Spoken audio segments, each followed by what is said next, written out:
Europe 1, bonjour. Le journal des sports. Et c'est le retour de Jérôme Lacroix pour le journal des sports avec à la une la folle histoire d'un rugby maritime. C'est l'histoire des rugbymen de La Rochelle. Ces Charentais ont toute cette saison de championnat passé leur temps à couper l'herbe sous le pied des grands de France, enchaînant les victoires. Ils ont fini à la première place de la première partie du top 14 et disputent ainsi ce soir la première demi-finale de leur histoire. Quel parcours pour ce club doté de l'antépénultième budget de l'élite et qui évoluait encore en deuxième division il y a 3 ans. Mais ce qu'il faudra écarter ce soir pour accéder à la finale, ce sont les Toulonnais, triple champions d'Europe 2013, 2014, 2015. Mais la saison varoise a cette fois été beaucoup plus chaotique. Alors forcément et plus que jamais, les fans rochelais attendent le nouvel exploit. Elle est trop forte. Je pense qu'on a une grande chance. La finale à Paris. C'est une évidence, on est la petite équipe cette année et on va défoncer tout le monde et ça va être génial. La performance toute la saison, c'est régulier, c'est beau, ça joue bien. On a une grosse équipe, on peut gagner. On peut aller au Brennus. On sera déjà à Marseille avec eux, on sera à Paris avec eux. On sera là. Voilà, on sera toujours avec eux. Des supporters rochelais au micro européen de Thierry Pétro, La Rochelle, Toulon, coup d'envoi 21h à Marseille, plus près des Toulonnais, mais environ 5000 supporters rochelais sont attendus au Vélodrome. Seconde demi-finale demain, toujours à Marseille.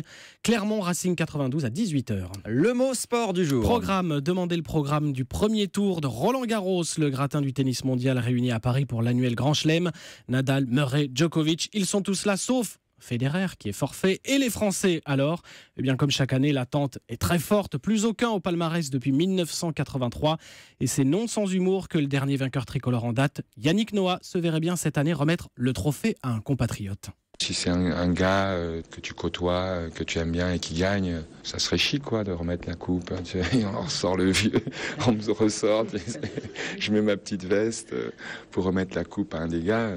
Ouais, ça serait chouette. Yannick Noah au micro européen de Corinne Boulou. Oui, en serait bref, chouette, effectivement, chouette, oui, réponse le 11 juin. Le quarantenaire Benjamin Nivet a enthousiasmé son public troyen hier soir au stade de l'Aube. Le footballeur a offert le but victorieux aux siens dans les ultimes instants de la rencontre face à Lorient. Score final 2-1 dans ce match de barrage dont l'issue doit déterminer quelle équipe jouera en Ligue 1 la saison prochaine.